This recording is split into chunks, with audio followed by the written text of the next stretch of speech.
नमस्कार प्रिय विद्यार्थियों, आप सभी का स्वागत है आपके अपने YouTube channel Shukla study point में। मैं शिवम शुक्ला आप सभी दोस्तों का हार्दिक स्वागत करता हूं। आज के वीडियो के माध्यम से हम लोग चर्चा करेंगे political science BA second semester के प्रैक्टिस सेट 2 के बारे में।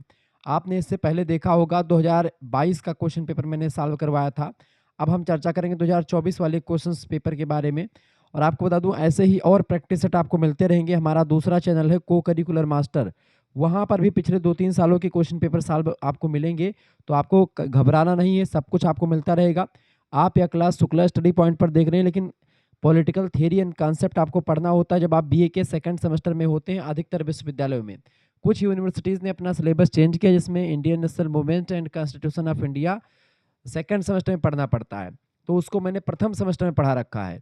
ठीक है, जैसे सिद्धार्थ यूनिवर्सिटी का हो सकता है अब की बार का थोड़ा सा सिलेबस जो है चेंज हो, बाकी डीडीयू का थोड़ा सा चेंज हो सकता है। बाकी सभी विश्वविद्यालय का जो क्वेश्चन पेपर है बीए सेकंड सेमेस्टर का, वो पॉलिटिकल थियरी एंड कॉन्सेप्ट का ही होगा। क्लियर, ये बात आप ध्यान रखेंगे। अगर थोड़ा सा चेंज भी होता है तो उसको लेकर के मैं बहुत ही बारीकी के साथ चीज़ों को समझा दूंगा, आप परेशान मत होइएगा। बहुत ही बारीकी के साथ मैं आपको बताने का प्रयास करूंगा। अब आइए चर्चा करते। तो बीए सेकंड सेमेस्टर में आप हैं तो पॉलिटिकल थियरी एंड कॉन्सेप्ट पढ़ना है। बीए के थर्ड सेमेस्टर कहीं पर भी आपको पढ़ना है, वेस्टर्न पॉलिटिकल थॉट पढ़ना है, पॉलिटिकल थियरी कॉन्सेप्ट पढ़ना है, कुछ भी पढ़ना है तो आप इस वीडियो को इंट्रोडक्शन टू पॉलिटिकल थियरी या इंट्रोडक्शन टू पॉलिटिकल थॉट या कुछ भी आपको पढ़ना है, कॉन्सेप्ट पढ़ना है, तो आपके लिए लेक्चर बहुत ही महत्वपूर्ण है। 100 क्वेश्चंस की श्रृंखला। इससे जस्ट पहले कुछ दिन पहले मैंने प्रैक्टिस सेट नंबर 1 दिया था, उसमें हमने 100 क्वेश्चंस देखा। तो 100 क्वेश्चंस ये उस दिन वाले और 100 क्वेश्चंस आज वाले, ये आपके 200 क्वेश्चंस तैयार हो जाएंगे। और आप देखेंगे बहुत सारे क्वेश्चंस रिपीटेड क्वेश्चंस पूछे गए होंगे, जो उस पेपर 2022 वाले पेपर से बहुत सारे क्वेश्चन इसमें आए हैं, और 2024 वाले से 2025 में बहुत सारे क्वेश्चन पूछे गए हैं, तो 25 वाला भी आपको बताऊंगा, और 2026 में वो सारे प्रश्न आएंगे। तो ये मॉडल पेपर है 2026-27 का। ठीक है, 2026 और 27 का पेपर अगर आप देने जा रहे हैं तो आपके लिए बहुत ही इंपॉर्टेंट है। आप राम मनोहर लोहिया विश्वविद्यालय का पेपर देंगे, आपकी बार ऑब्जेक्टिव होने की संभावना है। वीर बहादुर सिंह पूर्वांचल विश्वविद्यालय, माँ पाटेश्वरी बलरामपुर विश्वविद्यालय, एमजे प्यारू बरेली रोहिलखंड, माँ शाकुंभरी सहारनपुर, राजा महेंद्र प्रताप सिंह स्टेट यूनिवर्सिटी, ठीक है, छत्रपति साहू जी महाराज कानपुर विश्वविद्यालय, चौधरी चरण सिंह मेरठ विश्वविद्यालय, माँ विंध्यवासिनी मिर्जापुर, ठीक है, महाराजा सुहेल देव आजमगढ़ विश्वविद्यालय। इसके अलावा आपका सिद्धार्थ यूनिवर्सिटी या डीडीयू, इन सभी का भी मैं दूंगा, परेशान नहीं होना है। और साथ ही साथ में और भी विश्वविद्यालय जिनका नाम मैं नहीं ले पा रहा हूँ, डॉक्टर भीमराव अम्बेडकर आगरा विश्वविद्यालय, जननायक चंद्रशेखर बलिया विश्वविद्यालय, डॉक्टर भीमराव अम्बेडकर आगरा विश्वविद्यालय, बुंदेलखंड यूनिवर्सिटी झांसी, सभी की परीक्षा ऑब्जेक्टिव हो रही है। ऑब्जेक्टिव परीक्षाओं के लिए बहुत ही बेस्ट लेक्चर है।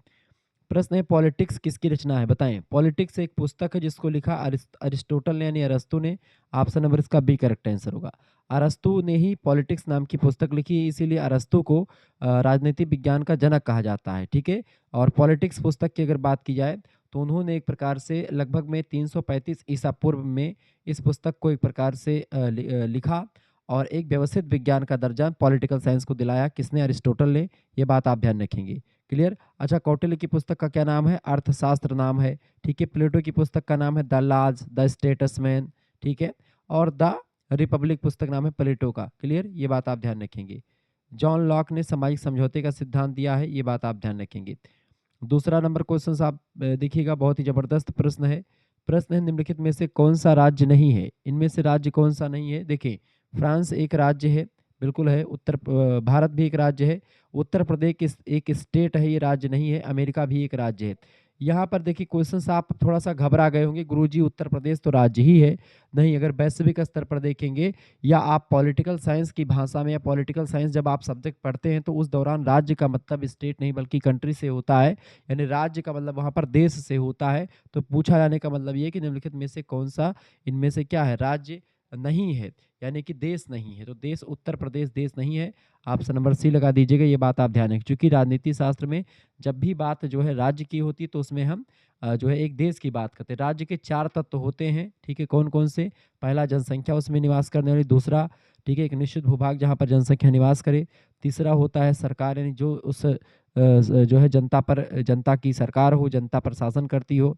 ठीक है, और चौथी होती है संप्रभुता, जो कि अपने निर्णय खुद लेती हो, किसी दूसरे पर डिपेंड ना हो। ये बात आप ध्यान रखेंगे। ठीक है, उत्तर प्रदेश के पास कोई अपनी संप्रभुता नहीं, चूंकि भारत संघ के अंतर्गत आता है, इसीलिए वो संप्रभु नहीं है। तो राज्य के अंदर उत्तर प्रदेश संप्रभु नहीं है, ये बात भी आप ध्यान रखेंगे।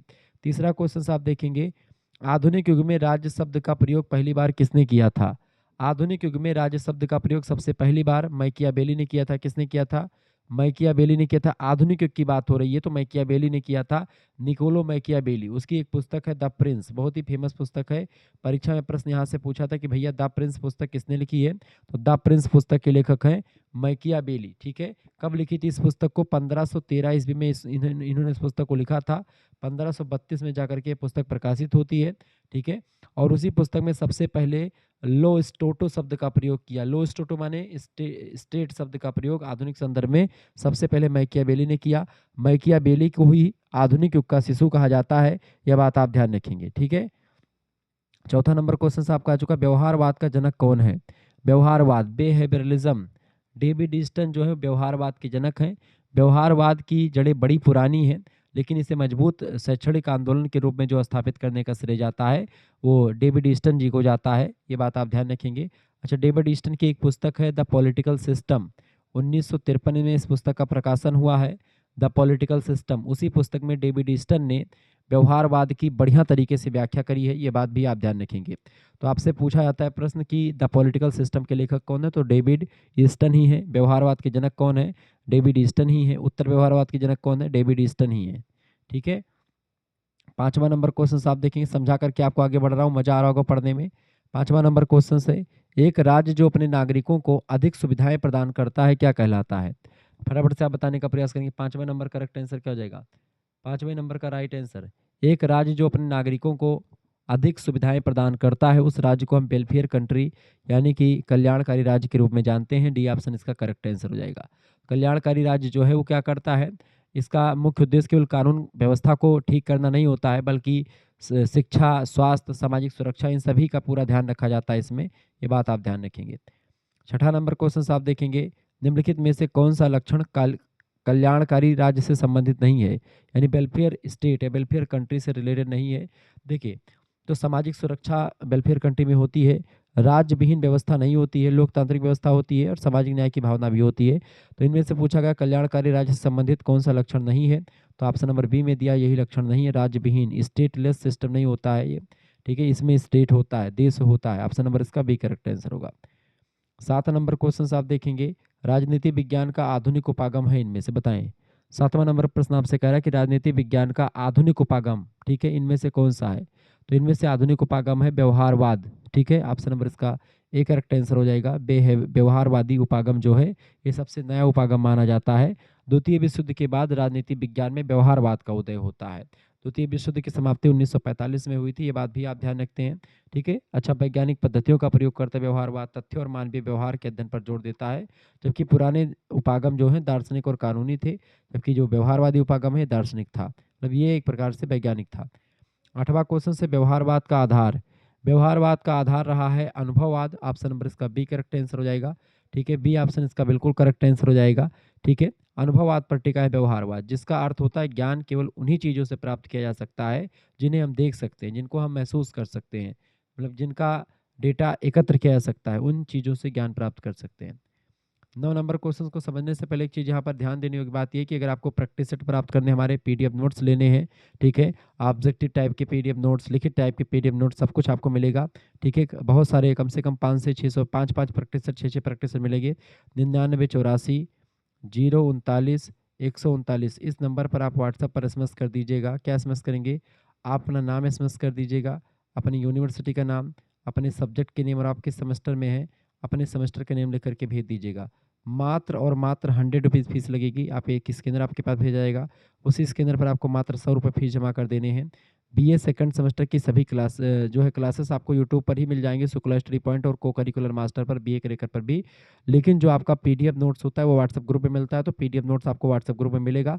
मात्र 100 रुपये फीस लगेगी। उसके लिए जैसे आप स्कैनर भेजा जाएगा उसी पर आपको 100 रुपये फीस जमा करेंगे, आपको व्हाट्सएप ग्रुप में जोड़ा जाएगा, वहीं पर आपको लाइव क्लास की लिंक भी मिल जाएगी, पीडीएफ लेक्चर प्लेलिस्ट की लिंक, सब कुछ आपको मिल जाएगा। सबसे इंपॉर्टेंट बात है कि आपके ऑब्जेक्टिव के 5 प्रैक्टिस सेट मिल जाएंगे।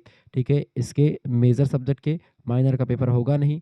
को करिकुलर का होगा तो को करिकुलर का 10 प्रैक्टिस सेट आपको मिल जाएगा, ये बात ध्यान रखें। तो इस तरीके से आपको कोई सीरीज या किताब नहीं खरीदनी पड़ेगी। एक सब्जेक्ट की सीरीज या किताब खरीदते कम से कम 60 रुपये लगते हैं, ठीक है। अब आप 4-5 सब्जेक्ट की सीरीज खरीदेंगे, कम से कम आपका 300-400 रुपये खर्च हो जाएगा। मात्र 100 रुपये फीस में आपको सभी सब्जेक्ट का मिल जा रहा है, और प्रैक्टिस सेट मैंने पिछले कई सालों के क्वेश्चन पेपर में सॉल्व करवा करके आपको दूंगा ऑब्जेक्टिव वाला। ऑब्जेक्टिव परीक्षा में नंबर बढ़ाने के चांसेस बहुत होते हैं। 100 में से 100 क्वेश्चन आप टिक कर देंगे सही सही, तो आपको 100 में से 100 नंबर मिल सकता है, ठीक है। तो इसमें आपको नंबर बढ़ाने के चांसेस होते हैं, लिखित परीक्षा में नंबर कम उठते हैं। इसीलिए आपको चाहिए कि इसमें परीक्षा जो है सेकंड सेमेस्टर में अच्छा से अच्छा नंबर उठा लें, ताकि आपको लिखित परीक्षा में कम नंबर मिले भी तो भी आपका फाइनल जो परसेंटेज बने बीए के कंप्लीट करने के बाद में आपका वो बढ़िया रहे, कम से कम 70% से ऊपर रहे तो मज़ा आ जाए, ठीक है। तो ये बात आप ध्यान रखेंगे। और जब आप हमारे प्रैक्टिस सेट देख लेते हैं, मॉडल पेपर देख लेते हैं, पीडीएफ नोट्स पढ़ लेते हैं, तो आपको कहीं से और कुछ पढ़ने की ज़रूरत नहीं पड़ती है, ठीक है। एक भी क्वेश्चंस बाहर से नहीं आएगा। एक प्रकार से आपको मैं बता दूं कि अगर आपने देख लिया, कॉन्फिडेंस आपका भरपूर रहेगा, एक भी क्वेश्चंस ना तो गलत करेंगे और ना ही अलग से आएगा, ठीक है। अगर आप सेकंड एंड थर्ड सेमेस्टर का एक साथ ज्वाइन करते हैं तो आपके लिए एक छूट भी इस समय चल रही है। मात्र 150 रुपये फीस में सेकंड एंड थर्ड सेमेस्टर दोनों का मिलेगा, यानी सेकंड सेमेस्टर का पेपर जब तक हो जाएगा तब तक सेकंड सेमेस्टर पढ़ाया जाएगा, और फिर थर्ड सेमेस्टर में आपको जोड़ दिया जाएगा। इस तरीके से आपका बड़ा फायदा होगा। जिनको भी जुड़ना है वो जुड़ सकते हैं। मात्र और मात्र 100 रुपीज़ फीस में सेकंड सेमेस्टर का, और दोनों सेमेस्टर का, 2 सेमेस्टर का एक साल लेंगे तो आपका पड़ेगा 150 रुपये। राज्य में सम्मिलित है। राज्य में 4 तत्व सम्मिलित होते हैं। ऑप्शन नंबर इसका ए करेक्ट आंसर हो जाएगा। 4 एलिमेंट्स होते हैं राज्य के। कौन-कौन से? राज्य के 4 तत्व कौन-कौन से बेटा होते हैं? फटाफट से आप बताने का प्रयास करेंगे। राज्य के 4 तत्व होते हैं, वो होते हैं आपका, प्रोफेसर गार्डन ने कहा कि राज्य के 4 तत्व होते हैं। पहला होता है जनसंख्या, दूसरा है वह उसमें मतलब निश्चित भूभाग यानी कि निश्चित प्रदेश, तीसरा सरकार और चौथा संप्रभुता। ये 4 तत्व मिलकर के किसी देश का निर्माण करते हैं, ठीक है।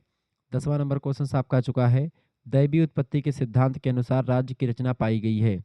राज्य की रचना की गई। 10वां नंबर, दैवीय उत्पत्ति के सिद्धांत के अनुसार राज्य की रचना जो की गई है ईश्वर के द्वारा करी गई है। ऑप्शन नंबर इसका डी करेक्ट आंसर हो जाएगा। सबसे पुराना सिद्धांत है राज्य की उत्पत्ति का, समाज की उत्पत्ति का, दैवीय उत्पत्ति का सिद्धांत, जो यह मानता है कि राज्य कोई मानवीय संस्था नहीं, मनुष्य ने नहीं बनाया इसको, ईश्वर द्वारा बनाई गई एक संस्था है, और राजा जो होता है वो ईश्वर का प्रतिनिधि होता है, ऐसा दैवीय उत्पत्ति का सिद्धांत कहता है। 11 नंबर प्रश्न आप देखेंगे, नगर राज्य शब्द सामान्यतः संबंधित है। नगर राज्य, सिटी स्टेट शब्द जो है ये प्राचीन यूनान से संबंधित है। ऑप्शन नंबर इसका ए करेक्ट आंसर हो जाएगा।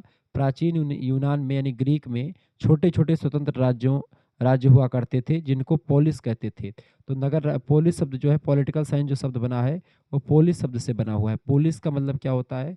पोलिस का मतलब होता है नगर राज्य, ठीक है। ये आपका ग्रीक भाषा का शब्द है पोलिस शब्द, इसी से बना हुआ है पॉलिटी, ठीक है। ये बात आप ध्यान रखेंगे। जैसे एथेंस हो गया, स्पार्टा हो गया, ये सब नगर राज्य हुआ करते थे। 12 नंबर क्वेश्चन आप देखेंगे, राजनीति विज्ञान सर्वोत्तम विज्ञान है, यह कथन किसका है? राजनीति विज्ञान सर्वोत्तम विज्ञान है, इस कथन को कहा था प्रोफेसर अरस्तू ने। ऑप्शन इस किसने कहा था? किसने कहा था बेटा? अरस्तू ने कहा था। बी ऑप्शन करेक्ट आंसर होगा। अरिस्टोटल ने कहा था मास्टर साइंस जो है पॉलिटिकल साइंस को, क्योंकि यह समाज के अन्य सभी पहलुओं को प्रभावित और नियंत्रित भी करता है। कौन? Political science. 13 नंबर क्वेश्चन आपका आ चुका है बाबू। प्रश्न है, किस सिद्धांत ने स्वीकार किया कि राज्य युद्ध से उत्पन्न हुआ है? बताएं किस सिद्धांत, यह कौन सा सिद्धांत यह मानता है कि राज्य जो है युद्ध से निकला हुआ है, या युद्ध से इसकी उत्पत्ति हुई है? कौन कहता है? किस सिद्धांत ने स्वीकार किया कि राज्य युद्ध से उत्पन्न हुआ है? तो शक्ति का जो सिद्धांत है वह यह स्वीकार करता है कि राज्य की उत्पत्ति किससे? युद्ध से हुई है। क्योंकि राज्य का जन्म शक्ति के प्रयोग से हुआ है, यानी ताकतवर ने कमजोर को हरा करके अपने शासन स्थापित किया है। इसीलिए जो है सभी जो है राज्य युद्ध से उत्पन्न हुआ, ऐसा मानते हैं शक्ति का सिद्धांत। 14 नंबर प्रश्न आप देखेंगे। प्रश्न है, राज्य एक आवश्यक बुराई है, यह किसे मतलब इसे मानते हैं? 14 नंबर प्रश्न है, राज्य एक आवश्यक बुराई है, इसको कौन मानते हैं? व्यक्तिवादी जो विचारक हैं, व्यक्तिवादी विचारक राज्य को एक आवश्यक बुराई मानते हैं कि राज्य का कोई मतलब नहीं है। व्यक्तिवादी विचारकों में जैसे जॉन स्टुअर्ट मिल जो है सबसे बड़े व्यक्तिवादी विचारक हैं। वो कहते हैं कि राज्य बुराई है क्योंकि यह व्यक्ति की स्वतंत्रता को कम कर देता है, लेकिन आवश्यक भी है ताकि समाज में शांति और सुरक्षा बनी रहे। यानी एक आवश्यक बुराई, यानी बुराई इसलिए है क्योंकि वह क्या करती है? स्वतंत्रता को कम कर देती है, और आवश्यक इसलिए है क्योंकि वह शांति और सुरक्षा समाज में बनाए रखती है। तो व्यक्तिवादी मानते हैं कि राज्य एक आवश्यक बुराई है। 15 नंबर क्वेश्चन आपका आ चुका है, निम्नलिखित में से कौन सा व्यवहारवाद से संबंधित नहीं है? व्यवहारवाद से आप देखते तकनीकों का प्रयोग, बिल्कुल सत्यापन भी समझ लें, और शुद्ध विज्ञान, ये तीनों जो हैं व्यवहारवाद से रिलेटेड हैं, जबकि परंपरा जो होता है व्यवहारवाद से रिलेटेड नहीं है। ऑप्शन नंबर इसका सी करेक्ट आंसर हो जाएगा, ये बात ध्यान रखेंगे। डेविड ईस्टन व्यवहारवाद के जनक हैं, उन्होंने व्यवहारवाद की 8 विशेषताएं बताई हैं जिसमें परंपरा को नहीं शामिल किया गया है। 16 नंबर क्वेश्चन आपकी स्क्रीन पर आ चुका, फटाफट से आप देखने का प्रयास करेंगे। 16 नंबर क्वेश्चन बहुत ही जबरदस्त तरीके से आप चीज़ों को देख पा रहे हैं, समझ पा रहे हैं। चलें, 16 नंबर क्वेश्चन आपका आ चुका महोदय। प्रश्न है, निम्नलिखित में से कौन सा राज्य का आवश्यक तत्व नहीं है? 16 नंबर, निम्नलिखित में से कौन सा राज्य का आवश्यक तत्व नहीं है? देखिए, राज्य के जनसंख्या, क्षेत्रफल और सरकार, और एक संप्रभुता चौथा होता है। धर्म इसका कोई आधार नहीं होता, तो इसका गलत आंसर मतलब कि यही हो जाएगा आपका गलत। डी ऑप्शन करेक्ट आंसर हो जाएगा, यानी कि राज्य का आवश्यक तत्व धर्म नहीं होता है। ठीक है, ये बात आप ध्यान रखेंगे। क्लियर? 17 नंबर क्वेश्चन आप देखेंगे, मार्क्सवादियों के अनुसार राज्य, मार्क्सवादी जो विचारक हैं, कार्ल मार्क्स के विचारों को फॉलो करने वाले, तो कार्ल मार्क्स के अनुसार राज्य कोई प्राकृतिक या दैवीय चीज नहीं होती, बल्कि शक्तिशाली वर्ग जो होता है, अमीर वर्ग जो होता है, जिसके पास पैसा खूब है, पूंजीपति वर्ग, वो कमजोर वर्ग का शोषण करता है और राज्य बना लेता है। ठीक है, तो एक शोषण का यंत्र है राज्य, ऐसा मानते हैं कार्ल मार्क्स। ठीक है, तो मार्क्सवादी कहते हैं कि राज्य एक मानव निर्मित संस्था है। ऑप्शन नंबर इसका सी करेक्ट आंसर हो जाएगा। कार्ल मार्क्स के बारे में और प्रश्न आपसे पूछाता है कि भाई दास कैपिटल पुस्तक किसने लिखी है? तो कार्ल मार्क्स की पुस्तक है दास कैपिटल नाम की पुस्तक, ये बात आप ध्यान रखेंगे। ठीक है, अच्छा, एक प्रश्न और आपसे पूछाता है कि जो है किसने क्या किया हुआ है, वर्ग संघर्ष की विचारधारा किसने दी? तो कार्ल मार्क्स ने दी। अतिरिक्त मूल्य का सिद्धांत किसने दिया? कार्ल मार्क्स ने दिया। ऐसे ही तमाम प्रश्न कार्ल मार्क्स से थे। द कम्युनिस्ट मैनिफेस्टो लेख जो है 1847 में जो प्रकाशित हुआ था, किसने लिखा? तो वो भी कार्ल मार्क्स ने ही लिखा। ठीक है, ये सब चीज़ें ध्यान रखेंगे। आधुनिक समाजवाद का जनक भी कहा जाता है कार्ल मार्क्स को। इसने कहा था कि धर्म जनता के लिए अफीम का काम करती है। ठीक है, इसने कहा था अब तक का समाज वर्ग संघर्ष का इतिहास रहा है। तमाम सारी बातें करता है। सामाजिक संविदा का सिद्धांत देने वाले विद्वानों के अनुसार राज्य बताएं। 18 नंबर प्रश्न है, सामाजिक संविदा यानी सोशल कॉन्ट्रैक्ट थ्योरी जो सिद्धांत दिए हैं, उनमें से जॉन लॉक, थॉमस हॉब्स और जीन जैक्स रूसो, इन 3 व्यक्तियों का नाम आता है। तो सामाजिक संविदा का सिद्धांत देने वाले विद्वानों के अनुसार राज्य जो होता है वो कैसा है? राज्य एक कृत्रिम संस्था जिसको व्यक्तियों ने बनाया हुआ है समझौता करके समाज में। हॉब्स, लॉक और रूसो जैसे विचारकों का मानना रहा है कि राज्य लोगों के बीच हुई आपसी समझौता यानी कॉन्ट्रैक्ट हुआ लोगों के बीच में बैठ करके, और इसके द्वारा मानव निर्मित या कृत्रिम जो है एक राज्य का निर्माण हुआ। 19 नंबर क्वेश्चन से, किसने कहा कि राजनीति विज्ञान का प्रारंभ और अंत राज्य से होता है? तो प्रोफेसर गार्नर ने कहा था। ऑप्शन नंबर इसका सी करेक्ट आंसर हो जाएगा। गार्नर ने कहा था कि भाई जो है राज्य का मतलब राजनीति विज्ञान का प्रारंभ भी और अंत भी, यानी प्रारंभ और अंत जो है राज्य के साथ होता है, गार्नर ने कहा था। ऑप्शन नंबर इसका सी करेक्ट आंसर हो जाएगा, ये बात आप ध्यान रखेंगे। अच्छा, इनकी पुस्तक भी है एक, पॉलिटिकल साइंस एंड गवर्नमेंट, पुस्तक किसने लिखी है? पॉलिटिकल साइंस एंड गवर्नमेंट पुस्तक को लिखा है गार्नर ने। ठीक है, JW गार्नर पूरा नाम है। ये सब चीज़ें ध्यान रखेंगे। 20 नंबर क्वेश्चन आपकी स्क्रीन पर आ चुका, लेक्चर्स ऑन जूरिस्प्रूडेंस के लेखक कौन है? 20 नंबर, फटाफट से आप बताने का प्रयास करेंगे। बताइएगा बेटा, फटाफट से बताने का प्रयास करेंगे। वीडियो को लाइक कर दीजिए, चैनल पर नए तो सब्सक्राइब कर दीजिएगा। 20 नंबर क्वेश्चन है आपका, lectures on jurisprudence, lectures on jurisprudence पुस्तक के लेखक कौन है? तो जॉन ऑस्टिन है। ऑप्शन नंबर इसका डी करेक्ट आंसर होगा, जॉन ऑस्टिन ने इस पुस्तक को लिखा है। लेक्चर्स ऑन जूरिस्प्रूडेंस कब लिखा है? इस पुस्तक का प्रकाशन हुआ है 1863 ईस्वी में। अच्छा, जॉन ऑस्टिन जो है कानूनी संप्रभुता सिद्धांत के जनक माने जाते हैं। कौन? जॉन ऑस्टिन कानूनी संप्रभुता सिद्धांत के जनक माने जाते हैं, ये बात भी ध्यान रखेंगे। उपयोगितावाद का सिद्धांत किसने दिया है? जॉन स्टुअर्ट मिल ने दिया है, ये बात भी ध्यान रखेंगे। 21 नंबर क्वेश्चन आप देखेंगे, सामाजिक समझौता सिद्धांत के 3 प्रमुख प्रतिपादक कौन थे? तो सामाजिक समझौता सिद्धांत के 3 प्रमुख प्रतिपादक कौन थे?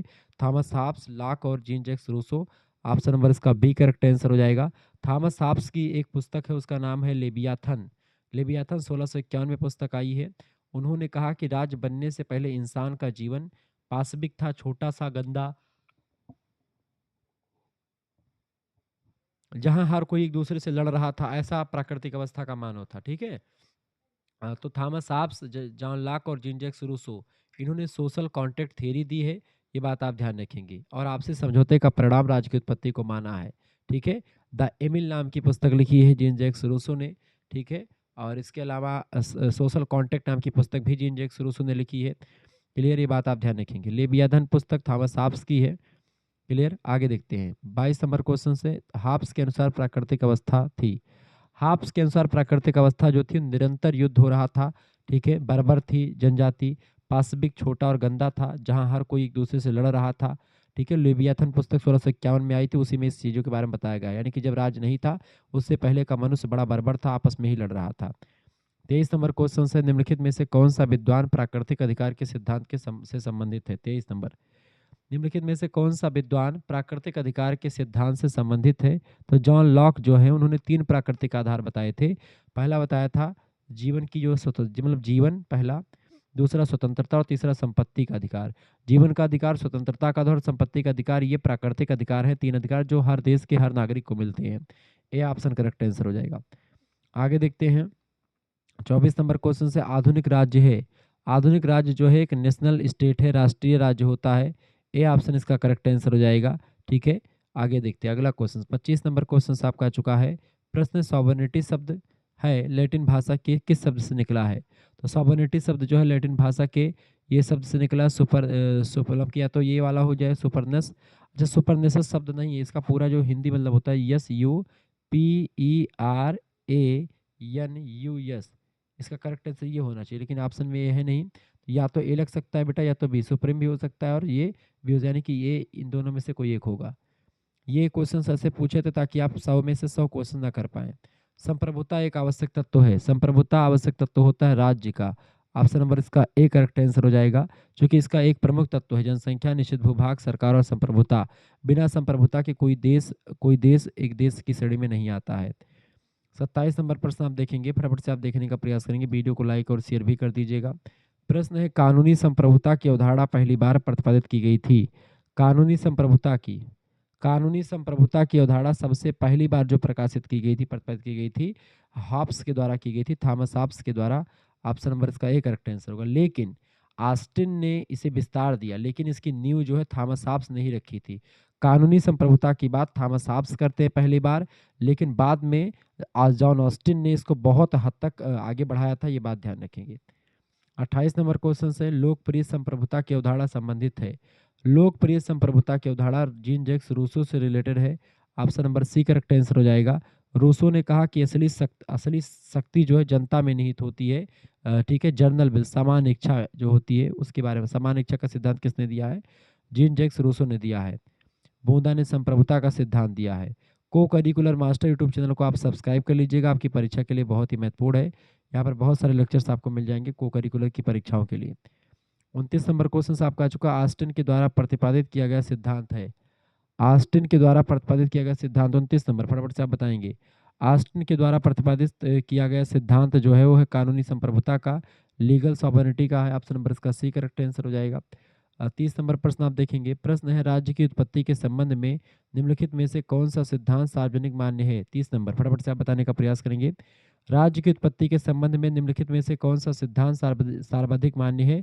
तो है विकासवादी सिद्धांत, ठीक है, एविशनरी थ्योरी। ऑप्शन नंबर इसका डी करेक्ट आंसर का, विकासवादी सिद्धांत इसका बिल्कुल राइट आंसर हो जाएगा। यह मानता है कि राज्य ना तो भगवान ने बनाया है, ना ही युद्ध से बना है, बल्कि ये समय के साथ धीरे धीरे करके विकसित हो गया है। क्लियर, आगे देखते हैं। 31 नंबर प्रश्न आपका आ चुका है। किसने कहा कि राजनीति शास्त्र सरकार से संबंधित एक विधा है। तो राजनीति शास्त्र सरकार से संबंधित एक विधा, इसको किसने कहा था, इसको कहा था बेटा किसने, लीकॉक नाम के एक विद्वान, उन्होंने कहा था। इसका ए ऑप्शन करेक्ट आंसर हो जाएगा। स्टीफन लीकॉक ने राजनीति विज्ञान को केवल सरकार के अध्ययन तक ही सीमित माना, जबकि गार्नर कहते हैं कि राज्य और सरकार दोनों का अध्ययन है। 32 नंबर क्वेश्चन आप देखेंगे। दंड का सबसे पुराना सिद्धांत, दंड का सबसे पुराना सिद्धांत होता है प्रतिशोधात्मक सिद्धांत, यानी कि बदला लेने की भावना से, ठीक है। लेकिन यानी जैसे को तैसा, टिट फॉर टैट, ये सजा का प्राचीन रूप था, लेकिन ये अच्छा माना नहीं जाता है। सुधारात्मक सिद्धांत सबसे अच्छा माना जाता है, ताकि कोई व्यक्ति अपराध करे तो उसको सुधार गृह भेजा जाए, सुधार के लिए उसको ज्ञान दिया जाए। निम्नलिखित में से कौन सा कानून का स्रोत नहीं है इनमें से। देखिए, रीति रिवाज, वैधानिक टीकाएं, समितियां, विधायन। इसका राइट आंसर क्या हो जाएगा। देखिए, समितियां जो होती हैं, समितियां जो होती हैं वो एक प्रकार से, समितियां कानून के स्रोत में नहीं शामिल हैं। बाकी रीति रिवाज, विधान और न्यायाधीशों की व्याख्या, ये सब कानून के स्रोत होते हैं। समितियां केवल सुझाव देने के लिए बनाई जाती हैं बस, ठीक है। चलो 34 नंबर क्वेश्चन से आपका, आंख के लिए आंख और दांत के लिए दांत का सिद्धांत आधारित है। तो आँख के लिए आँख, हाथ के लिए हाथ, दाँत के लिए दाँत का सिद्धांत जो है ये प्रतिशोधात्मक सिद्धांत पर आधारित है। अगर आप किसी का आँख फोड़ेंगे तो आपकी आँख भी फोड़ी जाएगी, आप दाँत तोड़ेंगे तो आपका दाँत भी तोड़ा जाएगा। इसका डी ऑप्शन करेक्ट आंसर हो जाएगा। 35 नंबर क्वेश्चन आपकी स्क्रीन पर आ चुका है, फटाफट से आप देखेंगे। 35 नंबर क्वेश्चन आपका आ चुका, वीडियो को लाइक कर दीजिएगा, चैनल पर नए हैं तो सब्सक्राइब कर दीजिएगा। बहुत बढ़िया। 35 नंबर क्वेश्चन आपका आ चुका, निम्नलिखित में से कौन सा उत्तर व्यवहारवाद का तत्व नहीं है? उत्तर व्यवहारवाद यानी व्यवहारवाद के बाद की विचारधारा जो है वो भी डेविड ईस्टन ने ही दी है। तो व्यवहारवाद के तत्व में परीक्षण नहीं शामिल है, परीक्षण नहीं शामिल है, बाकी क्रिया, प्रासंगिकता और सुधार ये तीनों शामिल होते हैं।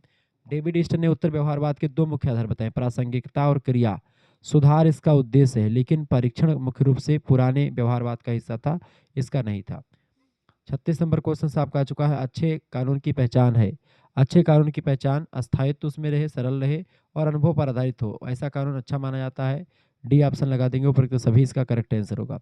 37 नंबर क्वेश्चन आपके स्क्रीन पर आ चुका है, प्रश्न है निम्नलिखित में से कौन सा दंड व्यवस्था का आवश्यक तत्व है? बताएं। 37 नंबर, दंड व्यवस्था का आवश्यक निम्नलिखित में से कौन सा दंड व्यवस्था का आवश्यक तत्व है? तो देखिए, अनुपात हो गया, निष्पक्षता और मानवता, इनके आधार पर किस अनुपात में उसने अपराध किया उस अनुपात में उसको दंड मिले, निष्पक्षता के साथ मिले और मानवता भी देखी जाए ध्यान में। डी ऑप्शन करेक्ट आंसर को उपयुक्त सभी। 98 नंबर क्वेश्चन से, किसने कहा कि इतिहास बीती हुई राजनीति और राजनीति वर्तमान का इतिहास है? किसने कहा था? बढ़िया प्रश्न। इतिहास बीती हुई राजनीति है और राजनीति वर्तमान का इतिहास, इसको कहा था फ्रीमैन नाम के विद्वान ने। ऑप्शन नंबर इसका बी करेक्ट आंसर हो जाएगा। आगे देखते हैं 39 नंबर क्वेश्चन से, किसने कहा कि राजनीति विज्ञान शक्ति का विज्ञान है? राजनीति विज्ञान शक्ति का विज्ञान है। 39 नंबर किसने कहा था? फटाफट से आप बताने का प्रयास करेंगे, बताएंगे। राजनीति विज्ञान शक्ति का विज्ञान है। 39 नंबर किसने कहा था इस बात को? बिल्कुल, राजनीति विज्ञान शक्ति का विज्ञान है, कैटलिन ने कहा था। जॉर्ज कैटलिन और मैक्स वेबर राजनीति को शक्ति के इर्द गिर्द देखते हैं। ऑप्शन नंबर इसका डी करेक्ट आंसर हो जाएगा, कैटलिन ने कहा था। आगे देखते हैं अगला क्वेश्चन। 40 नंबर प्रश्न आपका आ चुका, किसका कहना है कि स्वतंत्रता बंधनों का अभाव है?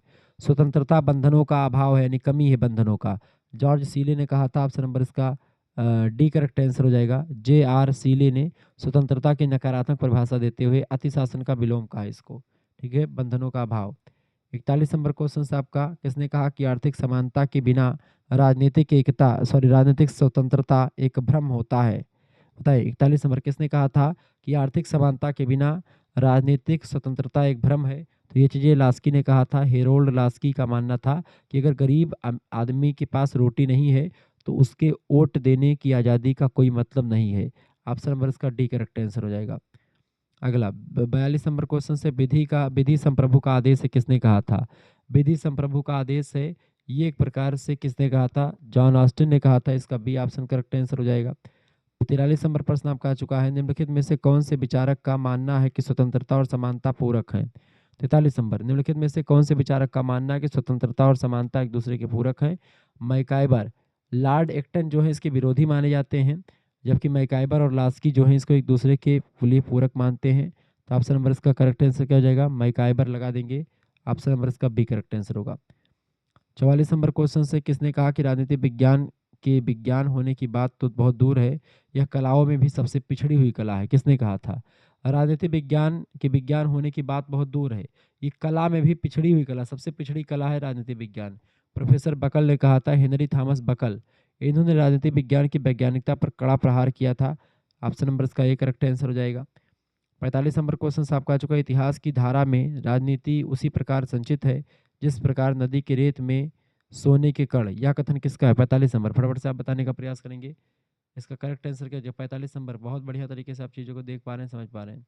45, इतिहास की धारा में राजनीति उसी प्रकार संचित है जिस प्रकार नदी के रेत में सोने के कण होते हैं, इसको कहा था लॉर्ड एक्टन ने। ठीक है, ऑप्शन नंबर इसका ए करेक्ट आंसर होगा। 46 नंबर प्रश्न आपका आ चुका है, फटाफट से आप देखेंगे। प्रश्न निम्नलिखित में से किसने यह कहा था कि जब मैं राजनीति विज्ञान शीर्षक के अंतर्गत परीक्षा प्रश्नों को देखता हूं तो मुझे प्रश्नों के प्रति नहीं वरन शीर्षक के प्रति खेद होता है? इस कथन को कहा था किसने? मेटलैंड ने। ठीक है, डब्ल्यू एफ मेटलैंड इसका राइट आंसर हो जाएगा, डी ऑप्शन। ठीक है, आगे बढ़ते हैं। अगला क्वेश्चन आपकी स्क्रीन पर आ चुका है। 47 नंबर प्रश्न है, किसने कहा कि जहाँ कानून नहीं है वहाँ स्वतंत्रता नहीं है? 47 नंबर, जहाँ कानून नहीं है वहाँ स्वतंत्रता नहीं है, ऐसा कहा था जॉन लॉक ने। ऑप्शन नंबर इसका बी करेक्ट आंसर हो जाएगा। वहीं आगे देखेंगे, अगला क्वेश्चन आपका आ चुका है, फटाफट से 48 नंबर क्वेश्चन आप देखें बेटा। 48 नंबर क्वेश्चन आप देखेंगे, फटाफट से देखेंगे, वीडियो को लाइक और शेयर कर दीजिएगा।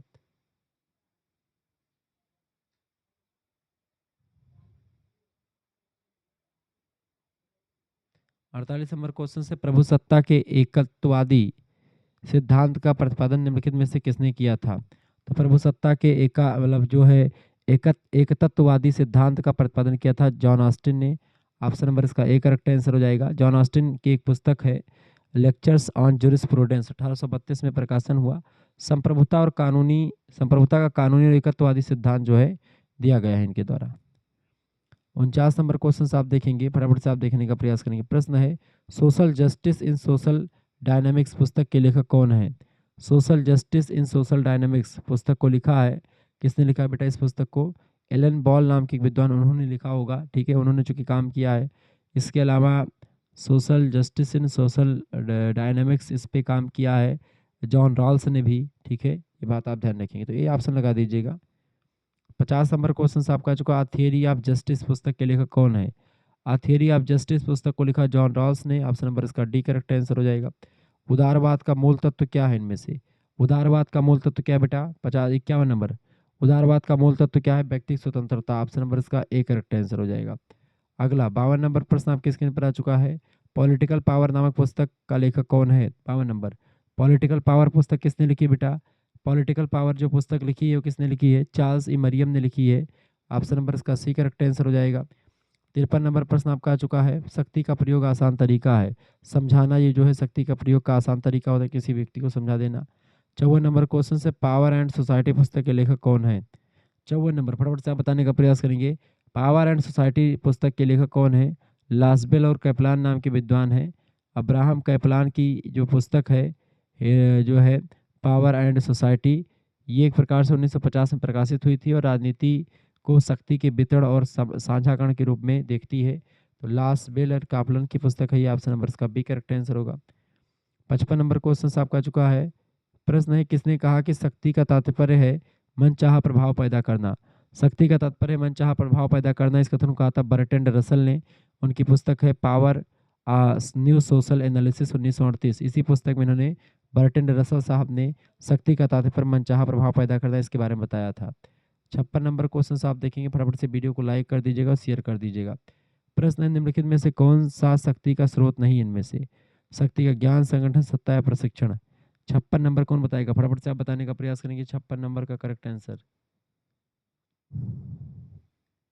बिल्कुल, निम्नलिखित में से कौन सा शक्ति का स्रोत नहीं है? तो जो परीक्षण होता है, प्रशिक्षण शक्ति का स्रोत नहीं, बाकी ज्ञान, संगठन और सत्ता ये तीनों होते हैं। 57 नंबर क्वेश्चन से प्रभाव का स्रोत है। प्रभाव के स्रोत की अगर बात की तो संपत्ति, शिक्षा और आकर्षण, ये तीनों प्रभाव के स्रोत होते हैं। अगला प्रश्न आप देखें 58 नंबर क्वेश्चन से सत्ता का प्रमुख कार्य क्या? समन्वय करना, नियंत्रण करना, अनुशासन बनाए रखना। बिल्कुल, ये तीनों काम है। डी ऑप्शन लगा देंगे, सही करेक्ट आंसर हो जाएगा। 59 नंबर क्वेश्चन है निम्नलिखित में से कौन सा एक सत्ता के वर्गीकरण में उल्लिखित नहीं है? 59 नंबर, सत्ता के वर्गीकरण में उल्लिखित नहीं। सत्ता में आप देखते हैं पारंपरिक सत्ता, करिश्माई सत्ता और आपका वैधानिक सत्ता, ये तीनों सत्ता के प्रकार होते हैं। मैक्स वेबर ने सत्ता की अवधारणा दी है, यथार्थ सत्ता के बारे में नहीं बताया है। ऑप्शन नंबर इसका सी करेक्ट आंसर हो जाएगा, ये बात आप ध्यान रखेंगे, ठीक है। आगे देखते हैं 60 नंबर क्वेश्चन है। निम्नलिखित में से किसने कहा कि औचित्यपूर्णता एक मनोवैज्ञानिक अवधारणा है ना कि नैतिक? बताएं औचित्यपूर्णता। 60 नंबर, फटाफट से आप बताने का प्रयास करेंगे। 60 नंबर क्वेश्चन इसका राइट आंसर क्या हो जाएगा? 60 नंबर क्वेश्चन आपसे क्या करे बाबू?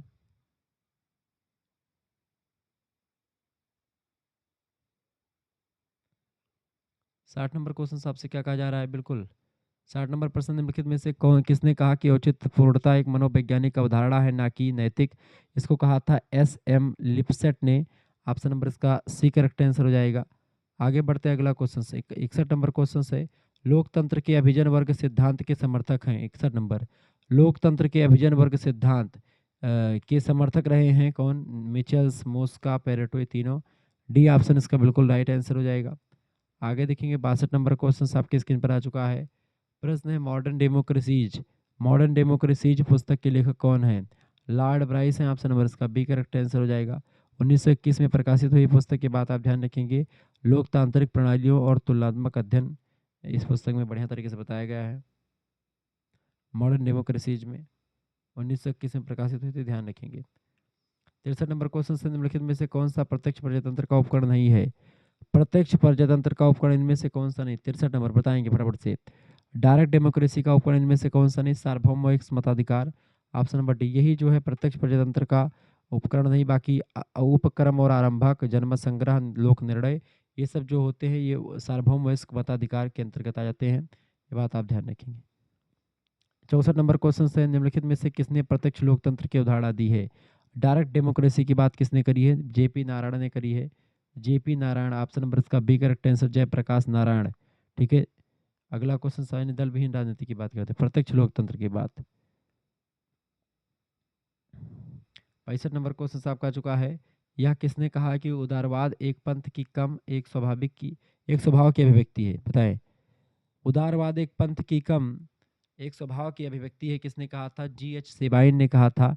ठीक है, जी.एच. सेबाइन ने, ऑप्शन नंबर इसका ए करेक्ट आंसर हो जाएगा। अगला क्वेश्चन आप देखेंगे, फटाफट से आप देखिएगा। 66 नंबर क्वेश्चन है, समाजवाद एक गिरगिट की तरह है जो परिस्थितियों के अनुकूल अपना रंग बदलता रहता है, यह कथन किसका है? यह कथन बड़ा फेमस कथन है बेटा, सभी को पता होगा। 66 नंबर का करेक्ट आंसर क्या हो जाएगा? 66 नंबर का राइट आंसर बताइएगा। 66 नंबर क्वेश्चन आपसे कह रहा है क्या कि समाजवाद एक गिरगिट की तरह है जो परिस्थितियों के अनुकूल अपना रंग बदल लेता है। इसको रैमजे म्योर साहब ने कहा था, ऑप्शन नंबर इसका सी करेक्ट आंसर होगा। हमेशा ये प्रश्न पूछा गया परीक्षा में, ध्यान रखेंगे। धर्मनिरपेक्ष राज्य वह है, धर्मनिरपेक्ष राज्य कैसा होता है? वह राज्य जो धर्म और राजनीति को जो अलग करता है वही। ऑप्शन नंबर इसका बी करेक्ट आंसर हो जाएगा। ठीक है, 68 नंबर क्वेश्चन से, समाजवाद शब्द का सबसे पहले प्रयोग किसने किया था? समाजवाद शब्द का प्रयोग सबसे पहले किया था रॉबर्ट ओवन ने, ऑप्शन नंबर इसका बी करेक्ट आंसर हो जाएगा। ठीक है, ब्रिटिश विचारक हैं रॉबर्ट ओवन, उन्होंने यूरोपीय समाजवाद का पूर्वज माना जाता है इनको। उन्होंने 1827 के आसपास इस शब्द का प्रयोग किया था, सोशोलॉजी मतलब कि सोशलिज्म शब्द का प्रयोग। 68 नंबर हो गया आपका। 69 नंबर क्वेश्चन आपका आ चुका है, समाजवाद ऐसे टोप के समान है। प्रश्न बड़ा ही जबरदस्त है, लगातार रिपीटेड क्वेश्चन से परीक्षा में पूछा जाता रहता है, ये बात आप ध्यान रखेंगे। प्रश्न पूछा जा रहा है कि समाजवाद एक ऐसे टोप के समान है जिसकी आकृति नष्ट हो गई है क्योंकि हर कोई इसे धारण करता रहता है। यह कथन है CEM जोड़ का, बी ऑप्शन इसका बिल्कुल करेक्ट आंसर हो जाएगा। 70 नंबर क्वेश्चन है आपका, डेमोक्रेटिक थियरी नामक पुस्तक के लेखक कौन है? 70 नंबर, डेमोक्रेटिक थियरी नामक पुस्तक को लिखा है किसने? साराटोरी ने, ऑप्शन नंबर इसका बी करेक्ट आंसर होगा। साराटोरी ने लिखा है। 1962 में जो है इस पुस्तक का प्रकाशन किया गया। 71 नंबर क्वेश्चन से, वैज्ञानिक समाजवाद के जनक कौन है? वैज्ञानिक समाजवाद के जनक हैं आपके कार्ल मार्क्स, ऑप्शन नंबर इसका ए करेक्ट आंसर हो जाएगा। ठीक है, द कम्युनिस्ट मैनिफेस्टो 1848 में उन्होंने इस चीज़ के बारे में विस्तार से बताया। दास कैपिटल इनकी बड़ी फेमस पुस्तक है, ये बात आप ध्यान रखें। 72 नंबर क्वेश्चन आप देखेंगे,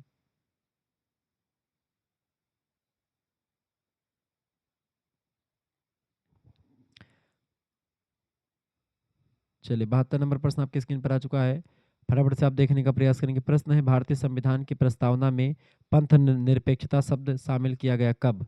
तो पंथ निरपेक्ष शब्द को 1976 में 42वां संविधान संशोधन के द्वारा गया था। ना केवल पंथ निरपेक्षता बल्कि समाजवादी, पंथ निरपेक्ष और अखंडता, इन तीनों शब्दों को जोड़ा गया था। इसी समय इंदिरा गांधी की सरकार थी और इमरजेंसी लगी हुई थी। किसका कथन है कि धर्मनिरपेक्ष राज्य ना धार्मिक होता है और ना ही धर्म विरोधी होता है? 73 नंबर, किसने कहा था? फटाफट से आप बताएंगे। किसका कथन है कि धर्मनिरपेक्ष राज्य ना तो धार्मिक होता है और ना ही धर्म विरोधी होता है? इसको कहा था वेंकट रमण ने, ऑप्शन नंबर इसका डी करेक्ट आंसर हो जाएगा। 74 नंबर क्वेश्चन से, किसकी मान्यता है कि प्रजातंत्र में बहुमत की निरंकुशता होती है? प्रजातंत्र में बहुमत की निरंकुशता होती है, सर JS मिल का मानना था। बी ऑप्शन करेक्ट आंसर होगा, जॉन स्टुअर्ट मिल। उनकी पुस्तक का नाम है ऑन लिबर्टी, 1859 में प्रकाशित हुई है। ठीक है, आगे देखते हैं। 75 नंबर प्रश्न आपकी स्क्रीन पर आ चुका, फटाफट से आप देखेंगे। प्रश्न 75 नंबर है, आधुनिक प्रजातंत्र को माना जाता है डायरेक्ट डेमोक्रेसी। आधुनिक प्रजातंत्र जो है प्रतिनिधि प्रजातंत्र के नाम से जानते हैं, सी ऑप्शन, जो कि भारत वगैरह में चलता रहता है। प्रत्यक्ष प्रजातंत्र की बात किस देश में होती है? तो वो होती है आपकी स्विट्जरलैंड में। बहुल पारकल्पा स्विट्जरलैंड की विशेषता है। 76 नंबर क्वेश्चन से, प्रत्यक्ष प्रजातंत्र समानता संबंधित है, बताएं। 76 नंबर बताएंगे, प्रत्यक्ष प्रजातंत्र समानता संबंधित है स्विट्जरलैंड से, ऑप्शन नंबर इसका डी करेक्ट आंसर हो जाएगा। 77 नंबर क्वेश्चन है, प्रजातंत्र में अंतिम सत्ता समाहित होती है? प्रजातंत्र में अंतिम सत्ता जनता में समाहित होती है, ऑप्शन नंबर इसका बी करेक्ट आंसर हो जाएगा। 78 नंबर क्वेश्चन आप देखेंगे, प्रश्न है, प्रजातंत्र का बहुबली बहुलवादी बाहुबली बोल रहा हूँ। प्रजातंत्र का बहुलवादी सिद्धांत संबंधित है किससे? 78 नंबर। फटाफट से आप बताने का प्रयास करेंगे। प्रजातंत्र का बहुलवादी जो सिद्धांत है ये आपका बारेल्सन, साराटोरी और इसके अलावा प्रेस्थस, इन सभी से रिलेटेड है। ऑप्शन नंबर इसका डी करेक्ट आंसर हो जाएगा, उपरोक्त सभी। 79 नंबर क्वेश्चन है आपका, किसने प्रजातंत्र को जनता के द्वारा जनता के लिए किया गया शासन के रूप में परिभाषित किया है? तो अमेरिका के राष्ट्रपति अब्राहम लिंकन ने किया है। ये बात आप ध्यान रखें। 79 नंबर का करेक्ट आंसर क्या हो जाएगा? बिल्कुल राइट आंसर आपका।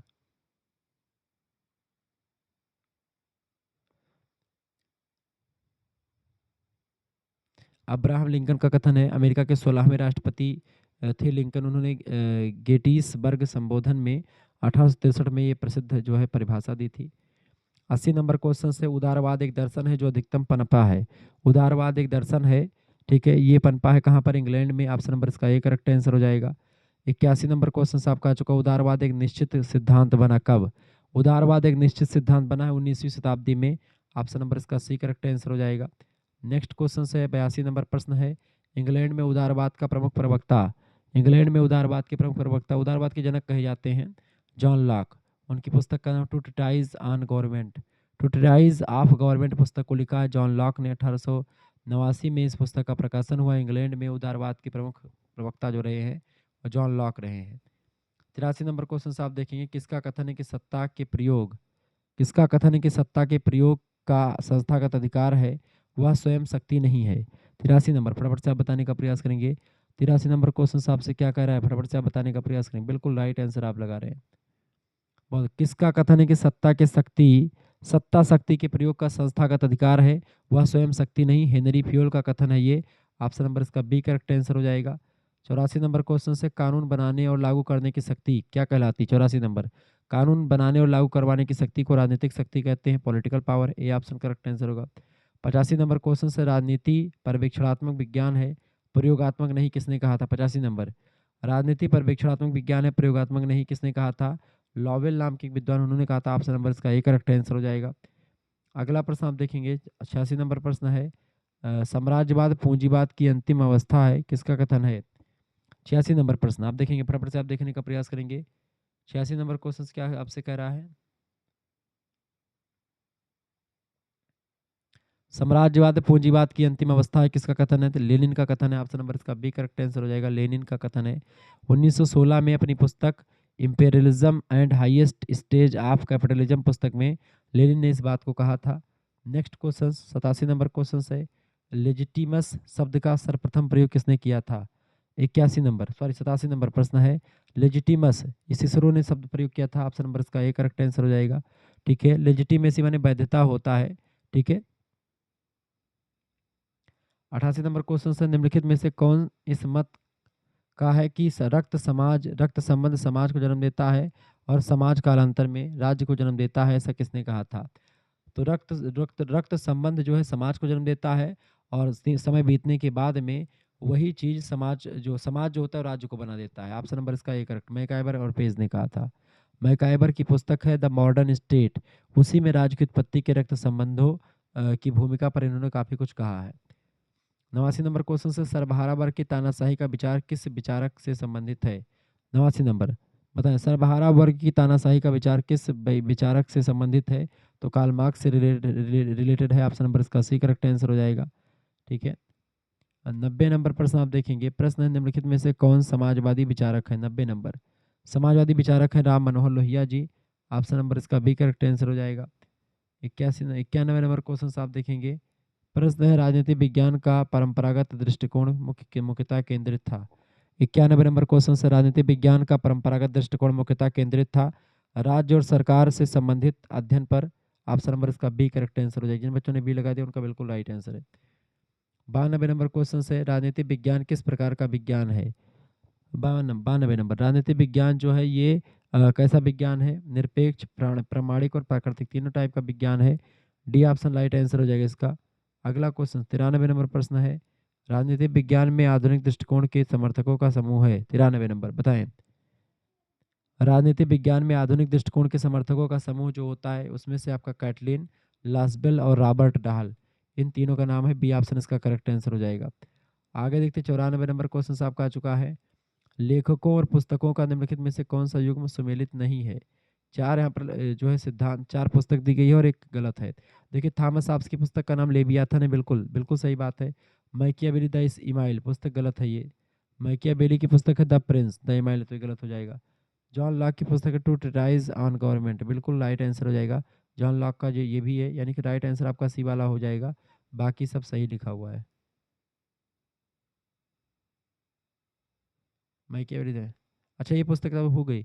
जे.एस. मिल की क्या है? Representative government, JS. मिल की पुस्तक है, जॉन स्टुअर्ट मिल की पुस्तक है, ठीक है।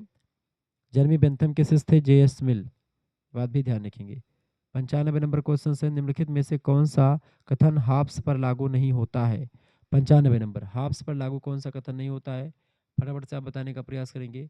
हाप्स पर कौन सा कथन लागू नहीं होता है? 95 नंबर। तो देखिए हाप्स पर जो है लोग अपना शासक नियुक्त कर सकते हैं, करेक्ट आंसर हो जाएगा सी ऑप्शन, यही लागू नहीं होता, बाकी सब लागू होता है। 96 नंबर क्वेश्चन से निरंकुशतावादी होते हुए भी हाप्स आदि आदि से अंत तक व्यक्तिवादी हैं, किसका कथन है? 96 नंबर, फटाफट से आप बताएंगे। निरंकुशतावादी होते हुए भी हाप्स आदि से अंत तक व्यक्तिवादी है, यह कथन किसका है? ये कथन है सेबाइन का, ऑप्शन नंबर इसका बी करेक्ट आंसर हो जाएगा। आगे देखते हैं अगला क्वेश्चन आपकी स्क्रीन पर आ चुका है। 97 नंबर प्रश्न दोस्तों, 97 नंबर क्वेश्चन आपका है, किसने कहा कि कटा लेवियाथन का कटा सिर ही रूसो का समान इच्छा है? किसने कहा था? लेवियाथन थॉमस हॉब्स की पुस्तक है, ठीक है, और उसी का जो कटा हुआ सिर है वो रूसो की समान इच्छा है, ऐसा किसने कहा था? हरनसा ने कहा था। यह प्रसिद्ध तुलना दर्शाती कि हॉब्स का लेवियाथन निरंकुश राजा, लेवियाथन माने होता निरंकुश राजा, और रूसो की समान इच्छा जनरल बिल, दोनों ही समाज में सर्वोच्च शक्ति रखते हैं। बस रूसो में वह शक्ति राजा के बजाय जनता की सामूहिक इच्छा में कर दी है, जो उन्होंने लेवियाथन में करी थी, ठीक है। तो हरनसा ने कहा था, इसका डी ऑप्शन करेक्ट आंसर हो जाएगा। आगे देखते हैं अगला क्वेश्चन आपका चुका 98 नंबर क्वेश्चन से दोस्तों। प्रश्न है, निम्नलिखित में से कौन बहुलवादी चिंतक है? बहुलवादी चिंतक इनमें से कौन से हैं? फटाफट से आप बताने का प्रयास करेंगे। इनमें से बहुलवादी चिंतक कौन है? बताइए बाबू, बहुलवादी चिंतक इनमें से कौन है? वो है लिंडसे महोदय, ऑप्शन नंबर इसका बी करेक्ट आंसर हो जाएगा। 99 नंबर क्वेश्चन आपकी स्क्रीन पर आ चुका है। निम्नलिखित में से किसने कहा कि राज्य एक दिन लोप ही हो जाएगा? राज्य का एक दिन लोप हो जाएगा, स्टेट सेल विदर अवे, किसने कहा था? कार्ल मार्क्स ने कहा था कि धीरे धीरे करके राज्य जो एक बुराई है ये खत्म हो जाएगी, ठीक है, बचेगी नहीं, और फिर जनता समान रहेगी सभी की।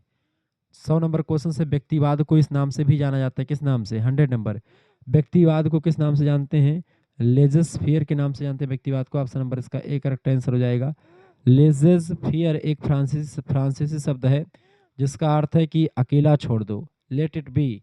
यह आर्थिक क्षेत्र में राज्य के हस्तक्षेप का विरोध करता है, ठीक है। इस तरीके से आपने चीज़ों को समझा। हमारे दूसरे चैनल को करिकुलर मास्टर यूट्यूब चैनल को आप सभी लोग सब्सक्राइब कर लीजिएगा, आपकी परीक्षा के लिए बहुत महत्वपूर्ण है। यहाँ पर कई प्रैक्टिस सेट आपको पॉलिटिकल थ्योरी कॉन्सेप्ट के मिल जाएंगे, और को करिकुलर की परीक्षाओं के लिए बहुत सारे लेक्चर्स आपको यहाँ पर मिल जाएंगे, ये सब ध्यान रखेंगे। राजनीति विज्ञान का आपने एक पेपर देख लिया, 100 क्वेश्चन मैंने सॉल्व करवा दिया है, 2026-27 का मॉडल पेपर था ये देखिए आंसर की पूरा लिखी हुई है, पूरा देख लीजिएगा, आंसर की भी आपको मिल जाएगी और सब कुछ आपको मिल जाएगा, ठीक है। आपको जुड़ना है हमारे से, जिन बच्चों को पीडीएफ जुड़ना है, पीडीएफ यानी नोट्स प्राप्त करने जुड़ सकते हैं, आप एसएमएस कर दीजिएगा हमारे पास 99 84 039 139, इस नंबर पर आप व्हाट्सएप पर एसएमएस कर दीजिएगा, अपना नाम, अपने यूनिवर्सिटी का नाम, अपने सब्जेक्ट के नेम, और आप किस सेमेस्टर में अपने सेमेस्टर का नाम लिख करके भेज दीजिएगा, सेकंड सेमेस्टर, ठीक है। तो आपके लिए व्यवस्था कर दी गई है। ये जो पीडीएफ है आपके ऑब्जेक्टिव परीक्षा अधिकतर होने वाली अधिकतर विश्वविद्यालय की, तो उसका ऑब्जेक्टिव का प्रैक्टिस सेट मिल जाएगा आपको, कम से कम आपके 5 से 600 क्वेश्चन आपको विथ आंसर सीट, मतलब 5 से 6 साल के क्वेश्चन पेपर जो होंगे, या जैसे पिछले साल के 2 विश्वविद्यालय के पेपर हो गए, या अलग अलग विश्वविद्यालय के पेपर जो मेरे पास अवेलेबल है, उन सभी को मैं सॉल्व करवा रहा हूँ। अगर आपके पास पेपर अवेलेबल है, पेपर भी आपके पास, तो पेपर भी इस नंबर पर आप भेज दीजिएगा, तो उसको मैं सॉल्व करवा दूंगा, ठीक है। तो टेंशन लेने की जरूरत नहीं है आपको, आपके पास अगर पेपर मिलता है तो आप पेपर भेज सकते हैं सेकंड सेमेस्टर का, ठीक है।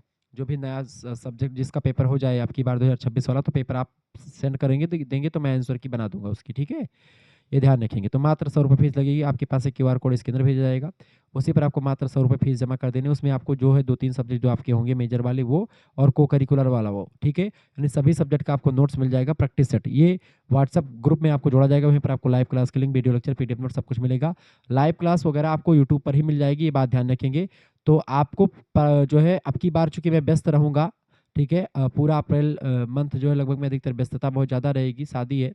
तो ऐसे में आप जो है ये मत सोचिएगा कि पूरा वीडियोज़ सभी सब्जेक्ट के, मतलब वीडियोज़ आपको प्रैक्टिस सेट मिल रहे हैं, मॉडल पेपर तमाम सारे मिल रहे हैं, तो इसको देख लेंगे, बस इससे बाहर कुछ भी नहीं आएगा। आपको बता दूँ कि मैं अगर 2 ही मॉडल पेपर आपने देख लिया सही से, 2 ही प्रैक्टिस सेट, दूसरा प्रैक्टिस सेट ये है। अगर आपने ये 2 को ही देख लिया तो आपको एक भी क्वेश्चन बाहर से नहीं फँसेगा, ये मैं प्रबल दावेदारी के साथ कहता हूँ, ये बात आप ध्यान रखेंगे। आप दोबारा पेपर दे करके आइएगा, फिर पेपर में आंसर की बनाऊँगा, फिर आप देखना कि सारे क्वेश्चन तो हमारे द्वारा बताए गए ही आए हैं। आप खुशी से पागल हो जाएँगे कि भई गुरुजी आपने जैसा बता दिया वैसा सब कुछ आ ही गया। तो आपके लिए बड़ा बेटर तरीके से मैंने आपको समझा दिया है, मात्र 100 रुपए में सभी का आपको मिल जाएगा। को-करिकुलर का 10 प्रैक्टिस सेट आपको मिल जाएगा विथ आंसर शीट, आंसर भी साथ में रहेगा जैसे मैंने आपको वही दिखाया। अगर एक ऑफर आपके लिए second semester and third semester एक साथ अगर आप जुड़ते हैं, दोनों का तो मात्र और मात्र 150 रुपए में मिल जाएगा, ठीक है? सभी सब्जेक्ट का, ये बात आप ध्यान रखेंगे। तो आपके लिए सभी विश्वविद्यालय के लिए इम्पोर्टेंट है, राम मनोहर लोहिया, वीर बहादुर सिंह पूर्वांचल, महात्मा गांधी काशी विद्यापीठ, एमजे पीरू बरेली, रोहिलखंड, मासा कुमारी सहारनपुर, राजा महेंद्र प्रताप सिंह स्टेट यूनिवर्सिटी, माँ विंध्यवासिनी मिर्जापुर, मामा पाटेश्वरी बलरामपुर विश्वविद्यालय, सिद्धार्थ यूनिवर्सिटी, डीडीयू सिद्धार्थ, इन दोनों का थोड़ा सिलेबस अलग है, इसको मैं अलग से बताऊंगा, ठीक है? इसके अलावा तमाम प्रकार के और लेक्चर्स आपके सब कुछ मिल जाएंगे मात्र और मात्र 100 रुपये फीस में। कहीं पर आपको पढ़ना नहीं, कहीं पर आपको कोई किताब, कोई सीरीज़ नहीं लेनी पड़ेगी। 300-400 रुपये आपके बचा दूँगा मैं किताब का और सीरीज़ का। आप यहीं से पीडीएफ प्राप्त कर लेंगे, वही पढ़ लेंगे। आपका कुछ भी और क कहीं से बाहर से कुछ भी नहीं आने वाला है। ये बात आप ध्यान रखेंगे। आराम से पढ़िए, कोई इश्यू नहीं है। जो मैं प्रैक्टिस सेट करवाऊँगा, इससे बाहर कुछ भी नहीं। आप फ़ोटो देख कर के, पढ़ कर के जाइएगा। आपको कुछ भी और अगर कहीं से पूछा जाएगा, तो मैं बता देना आकर के, चैनल को अनसब्सक्राइब करके चले जाना। ये मैं आपको बता रहा हूँ। इतना तक मैं आपको बता दे रहा हूँ, इतना ज़बरदस्त तरीके से मैं आपको चीज़ें करवाऊँगा, ठीक है? धन्यवाद, मिलते हैं फिर नेक्स्ट वीडियो में, तब तक के लिए जय हिंद, जय भारत। आप सभी को बहुत-बहुत धन्यवाद।